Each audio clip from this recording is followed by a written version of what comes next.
I'm going to start the other side of this tape now. I guess I'll run out of something to talk about before I get through.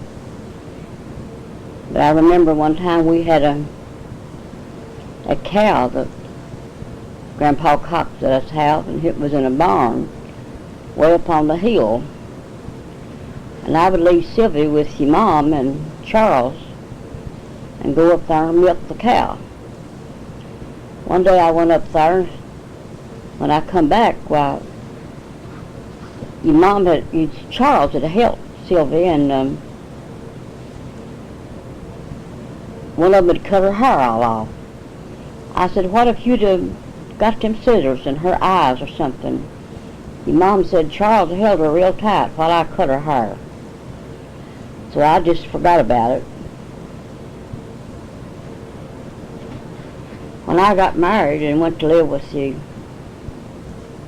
dad's folk, with your grandpa's folks, he worked on the railroad, and they had more than anybody else around there in the community had, because the railroad men got to work when the mines didn't run and everything. He worked on the railroad 5 days a week. And then he had all them children there, and they raised what they ate just about it. I didn't know what to think when I went to their smokehouse and saw all them big hams of meat and big sides of pork hanging up there.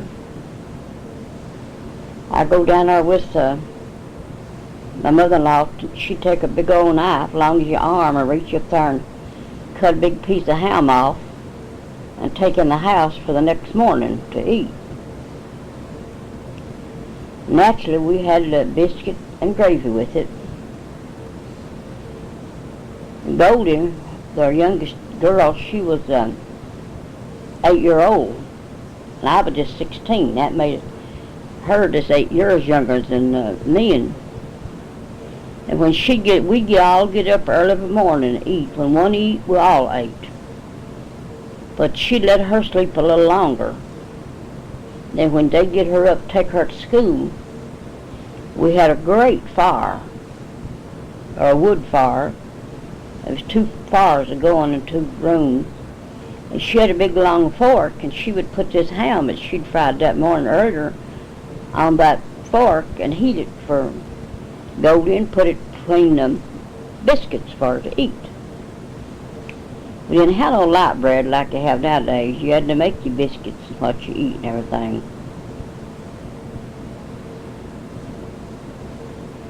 And we used to go to church, and the church would have box suppers.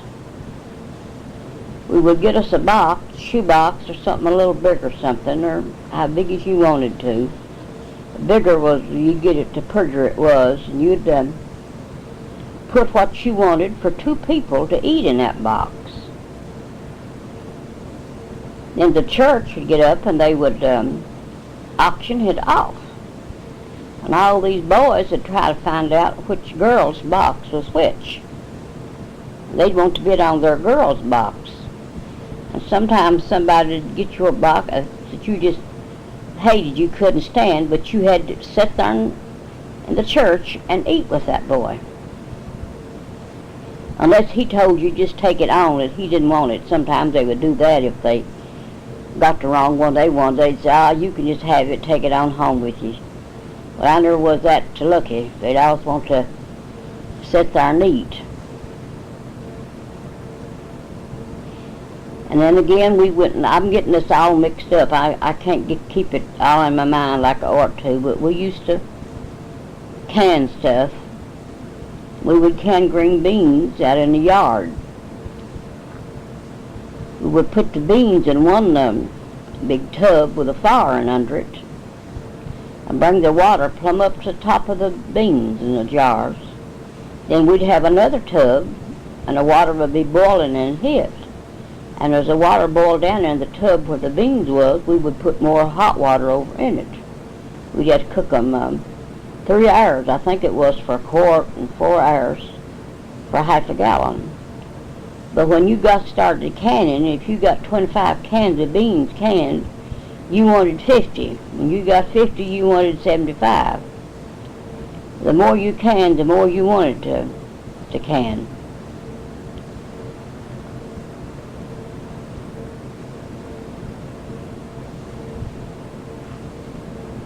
And I can remember staying with my sister, lived out on the farm, and she done a lot of canning too. And her husband worked in West Virginia doing coal mines, and he would send her money home, and she always had anything she wanted. And real pretty house and everything, and she wouldn't go to the store but about once a month to get all the stuff in, because it had to be brought around to the house from the main road in a sled. And she would buy brown sugar by the barrel, they called it, and crackers by the barrel. They was in great big barrels. We had 3 bedrooms, and all of us girls, she had a girl, and sometimes it would be 3 of us girls there. And when we'd go to bed of a night, we'd slip out and go out there, and she'd be in another bedroom with the door shut. We'd go out there and we'd get big hunks of that brown sugar out, and them crackers, and boy, that was best eating you ever got back in them days. Next morning she'd say, "Who's been in the sugar?" Whichever one would say, "I don't know, I don't know." And she'd keep on. She never did whip us. She'd keep on, and we'd keep a line, and she'd get the laughing too at us then, because she knowed we was lying. Then she'd say, "Come on, let's go fishing today." And I never did like to fish.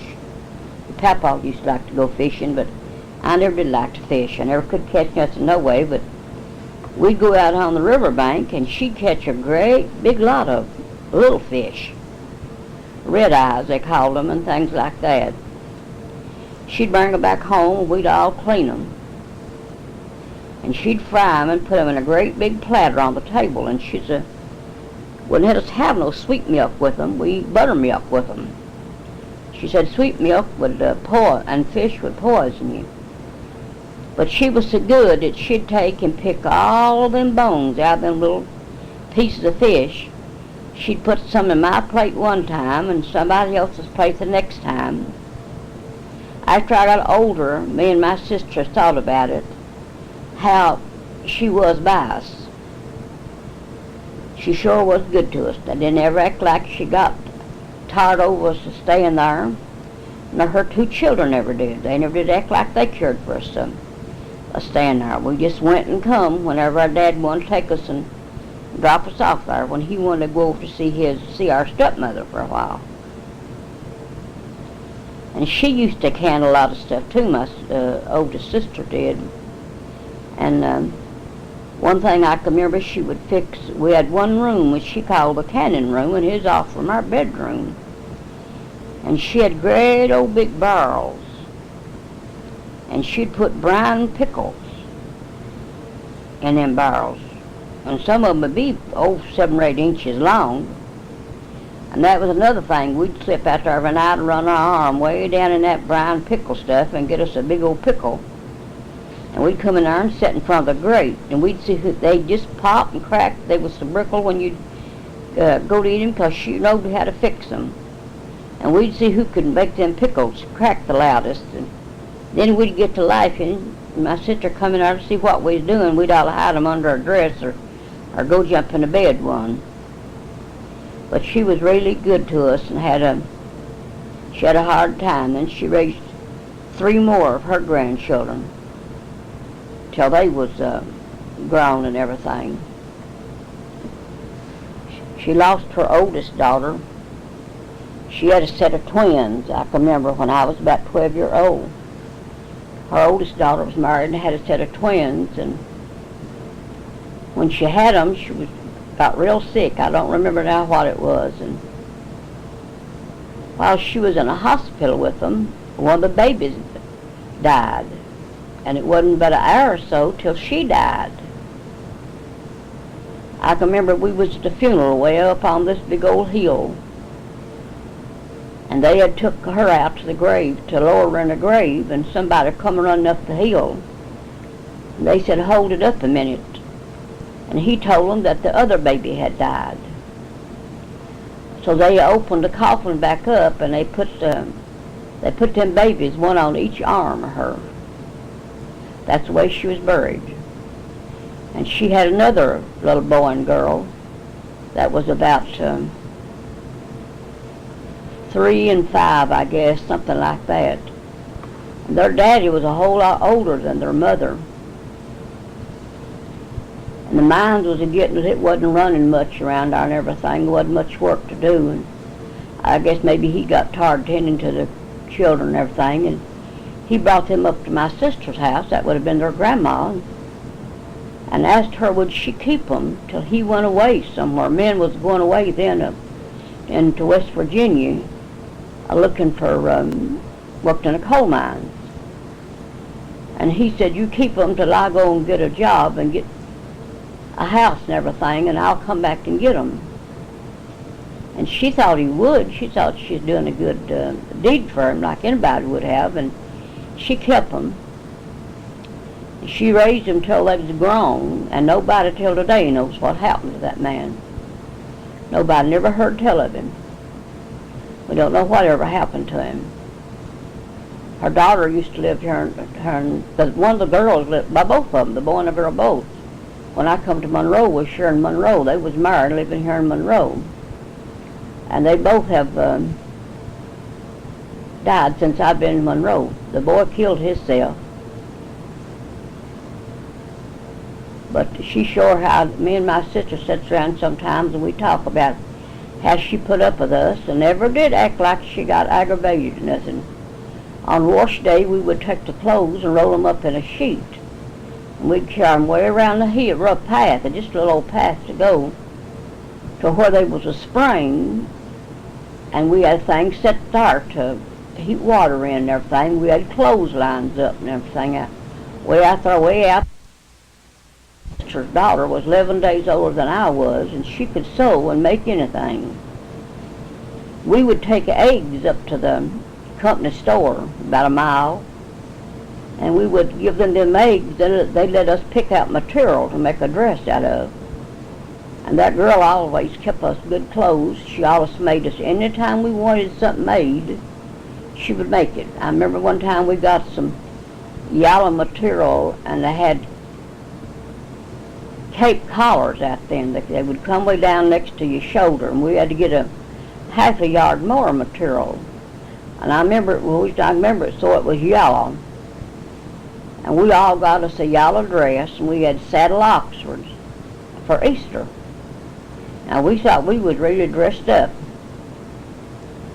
And on Mother's Day, we would go out and pick roses instead of getting a corsage. We'd always get a rose and put on our dress on Mother's Day and everything.